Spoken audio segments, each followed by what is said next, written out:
It's incredible how different this feels. It's such an improvement. My goodness, it feels polished now. You can have this variety of angles here, as you can see. Oh, baby, there it is. It's the hottest new smartphone right now. We are fresh off the heels of the event. It is the latest folding device from Samsung. I remember being back here, it was like a year ago, with the original Galaxy Fold, which was so different, so strange. It got me all fired up. It got the world fired up. That video has like 17 million views. Well, today they're back, and they claim to have made absolutely everything better about the Galaxy Fold, which is now called the Z Fold 2. And in fact, the box also says 5G capable device. This is set to be the premium powerhouse multifunctional. Is it a tablet? Is it a phone? We're still not certain. It's a computing device that fits in your pocket and does some really amazing things, to be honest. And it's part of this march towards a completely new form factor. This could be it in front of me right now. Z Fold 2 5G. Flip around to the side of the box. Mystic Bronze appears to be the color that I have in front of me. And it's kind of a fancy package. You start to pull off this cover on the outside. You have the folding indication on the packaging. Smooth box. And oh, look at this. A little description first. They're going to tell you about how they're changing the shape of the future before they show you the actual device. Introducing Galaxy Z Fold 2 5G. Reimagine the possibilities of the smartphone experience. Unlock endless versatility and enjoy unrivaled engineering and craftsmanship. Welcome to the new mobile era. So, I mean, they're saying it big here. They're basically telling you this is the future. You have no choice. You will be folding. Is it true? That remains to be seen, but I definitely think there is some stage possibly beyond the slab, and this is maybe the closest that we have right now. We remove that. First things first, a little bit of paperwork here by the looks of it. Yeah, it's paperwork and a SIM card tool, as would be expected with any smartphone. Then we see the actual unit. The care instruction is there as well. This is specific to this folding device, and it's similar to what we had with the previous version. Of course, there was a lot of press around some of the drawbacks of the original version from a durability standpoint. Even though I never expected it to be the most durable thing, some people had worse experiences than others. They claim to have fixed many of the durability issues, including a completely new hinge design, which aims to remove debris. They've done a lot here. They've got the micro, slim, sort of glass film situation on the front. So they paid some attention. They've re-engineered it, and my goodness, it gets you every time, doesn't it? It feels solid in the hand. I do have the original Galaxy Fold over there, so I will be doing a quick comparison after I get the plastic off of this one. When using a wireless charger, fold the device and place the center of the devices back on the center of the wireless charger. This new Z Fold 2, the styling, very similar in fact to the new Note series device, with this, well, first with the Mystic color, but then also with the camera module and the shape of it. Let's just remove the plastic, why don't we? That's what you do here, isn't it? Oh, wow. Yes, indeed.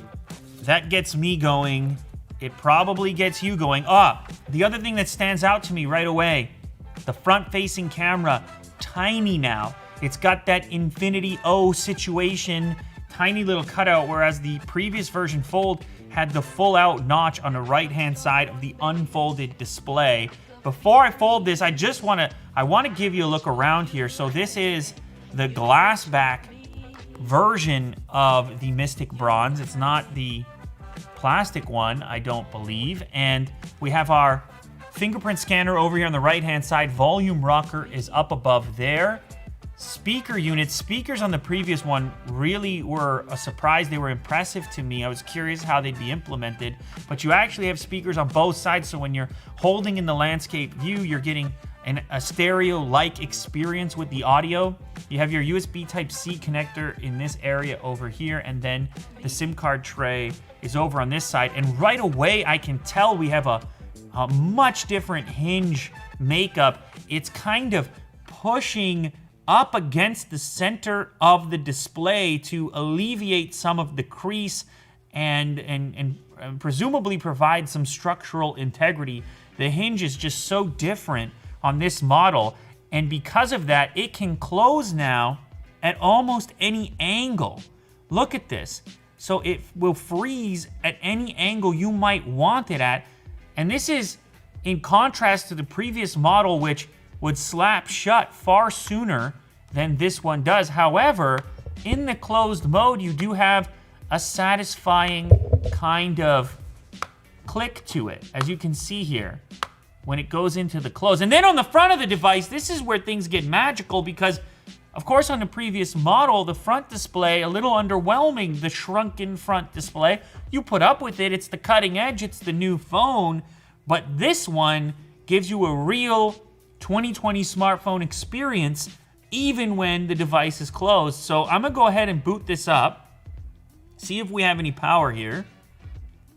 And I'm just gonna set that to the side for a quick moment. Also inside the package, we have our power brick, super fast charging indicator on there. By the way, this device has a 4,500 milliamp hour battery, Type-C connector on there, and this is likely a 15-watt fast charger. This is your USB-C to C cable also included in the package. So that sort of rounds out the device. And this, like, to me, this is the key. We have a real display top to bottom.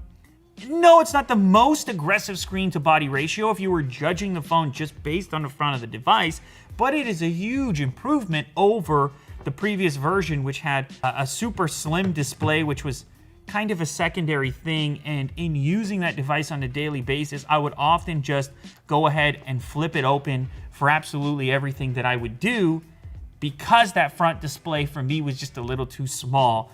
This time around, I think the quick kind of smartphone functionality, you will use the external display, and then when it gets into the media consumption or doing more comprehensive work, then you pop into the whole deal. This hinge on the old model, that's what I have here, is crunchy. It has a kind of a crunchiness to it, and then a pop at the very end, and then a slap at the end over here. Now, at the time, I was kind of nervous about it. I was like, how durable is that gonna be? Now, I didn't have any issues with mine, but of course, the issues were out there. This guy over here, the new model, there's no crunch. The whole thing is smooth, and they talked in the event, they've got these brushes in there cleaning the thing out. It's incredible how different this feels. It's such an improvement. My goodness, it feels polished now. Okay, all right, I'll give it to you, Samsung. I'll give it to you on that. It doesn't have to snap shut or be in one angle or another. You can have this variety of angles here, as you can see, because it is a smooth. You know what this reminds me of? On cars, you can get a different type of joint, a different type of hinge on a car door. If you remember on the Panamera, when you open the door, you can stop it at any point. It's a superior hinge mechanism, as opposed to a car door that wants to swing shut or open and can't stop in between. This is exactly like that, where at any point along the way, there's enough friction there. Now, I don't know what that exactly looks like on the inside. It's very interesting from an engineering perspective to know what's necessary to achieve that. But it gives you tremendously more confidence when using it, not feeling that kind of grind or that resistance to sort of hold a position. This is what I remember, and this is what I miss from having used the Galaxy Fold, the original model, as the daily phone, is typing. I know it sounds crazy, but text input with the split keyboard on the Fold device is just it's a very pleasant experience. There's no cramping. You feel like you could input some tremendous amounts of text, and the balance of this device, there's a comfort to it. You know what's crazy about this too? I just received this device. I switched over to this device. I just switched over to the new Note, to the Ultra model, and I can't wait to get my SIM card out of there because this thing's sitting here now. Tough life is a tough gig. Now that's all right. I think I'll survive. There are some adjustments some improvements that have been made to the multitasking, the way the software deals with the fact that you have such a large smartphone when it's unfolded. For the unlock options, you have face recognition, fingerprints, pattern, PIN, password. I'll go ahead with the fingerprint for now, though on the daily when I use this, I'll probably enable the face unlock as well. Now the fingerprint, it's a bit different. Obviously, as you know, it's over here on the side as opposed to in display. So you're just gonna tap away. I don't mind this. I'm fine with the side mounted. I'm one of these guys when it comes to the fingerprint. It could be on the back, it could be on the side. For this device, it obviously makes a lot of sense on the side, or it can be inside the display, and I'm okay with that too. But the key with this one is you need an unlock system that's gonna work when closed or when opened. So you slot it into the side and you're good to go. All right, here we go. We're booted up. Let's get that screen brightness going real quick. Actually, let's jump into the settings and see what we've got for options on the display. Of course, we have light, dark mode. Full brightness, I'll turn off adaptive for the purpose of this video. We have the motion smoothness now, 120 hertz. You have the standard option, just like on the Note series. If you wanna improve battery life, you can go back down to 60 hertz. Of course, I would never do such a thing on a phone like this. I will leave it in the adaptive 120 hertz. I also was just talking recently about how I've become happier over the years with what Samsung's doing with their UI compared to the way that it was in the old days. I recently stuck the SIM card into the Note series, and I just tweeted out this morning how much I like Samsung Pay, because I think it's the superior option. Works on even those older machines where the Google Pay might not always work, for me at least. So there are some Samsung advantages out there that'll make the transition from the Note, which I just switched to, it'll make the transition okay. You have some other screen mode stuff for the way you want it to portray the colors. You can see it's in the vivid mode. I'm gonna change the screen timeout as well. The key here, when we pull in from the side, this menu is going to be something you're going to use frequently on a device like this, because it will let you set up pairs of apps. Because when you're unfolded, you really have, you have a layout and a scale that's capable of multitasking in a way that a regular smartphone just is not. So if I wanted to launch into YouTube and a web browser, it's really that easy, as you can see here. And I'm not giving up that much. I could just be over here. I could be browsing some news over here. I could just pop into The Verge, and then I could have, you know how you are in the home feed when you're on the YouTube, you're scrolling through. So you might even have the video going. You might even be looking at what you're gonna watch next. You might even, you know how the people sometimes like to jump into the comments real quick over here, read the comments, watch the video, then you're reading the news. But of course it could be more. You can have your messenger over here, so you're going back and forth with the texting or the Slack, or whatever it is you use for your messaging.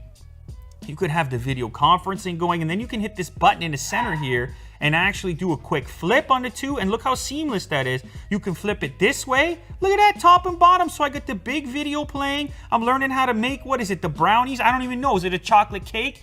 I'm just fired up, as you can tell. I'm doing many things at once because I got the new Fold, the Fold 2. They fixed it all. Well, that's what they say. Time will tell. But you can see that I'm amplified over here. Now you can also go in here and save this pair. This could be any pair of apps, so that when you pull out from the side, it's gonna sit there as an option. If I wanna add the messages in there like this, and then pull over from here, and then grab YouTube with the messages, I can pull this into a pop-up view. I can pull it all the way over to the side, all the way over to this side. So how about we do that? How about now it's YouTube and your messages? I don't have any messages in here right now, but you can tell how this would operate, and it doesn't even stop there. If I want to get crazy and add a calculator in here, now I got the messages, the calculator, because I'm doing the math, as you would be if you needed to. And so it's the homework, the messaging, and the YouTube all happening at once. And of course, at any moment in time, I could go in there and just maximize that. I could go in there and flip things around completely. It's really an interesting thing to think about, how all the different ways in which you could take advantage of this extra real estate. And then at the same time, how you could flip into phone mode and essentially have your similar phone experience. Look at this one-handed functionality, narrow enough that in my grip, I can pretty much reach everywhere. I mean, this was probably my most major criticism of the original version, was that I was opening it for everything. And I was okay with that. I was sitting there saying, well, yeah, I'm opening it for everything. But once I get there, man, it's an experience you can't get on other smartphones. So I could deal with it. But now, the compromise is far less. It's still a little bulkier. It's still a little heavier than a traditional or typical phone. Even if we compare to this Note series, it's heavier than that. But the payoff, once you hit the couch, once you have an extra moment to enjoy some content, and you're here, that's a big move. So, all right, let's go back to YouTube and let's check the multimedia on this. Let's go ahead and check Lou Later video and just see how the audio sounds, see how the video looks when we boost up the scale of it. So we have a recent Lou Later video over here. And as you can see, this is really where things start to shine. I'm gonna go all the way up to 1440p. And there's been an argument on screen resolution for smartphones, at which point are there diminishing returns because of the scale of smartphones. But once you get into tablet territory, which is kind of where I would put this when you're in the unfolded setting here, and now you can begin to appreciate the 1440p. Now let's go ahead and just boost up the audio real quick.